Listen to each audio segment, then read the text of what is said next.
సజ్జల రామకృష్ణారెడ్డి పేరుతో ఒకళ్ళు వస్తారు, కిలారి వెంకట రోసే మేనల్లుడు అని ఒకడు వస్తాడు, ఇంకో నాయకుడు పేరు చెప్పి ఒకడు వస్తాడు.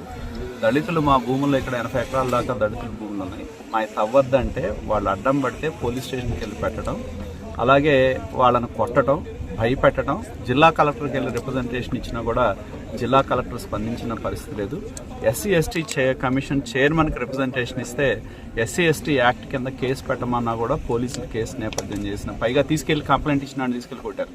అందుకనే ఏదైతే మీరు చెప్తా ఉన్నారో 2200 కోట్లు అనేది నీ తరం నుంచి మొత్తం లెక్కేసుకుంటే ఈ 4.5 ఏళ్ళలో గవర్నమెంట్ సీనరేజ్ భవన్ మొత్తం నువ్వు కొట్టేశావనేది స్పష్టంగా అర్థమవుతా ఉంది.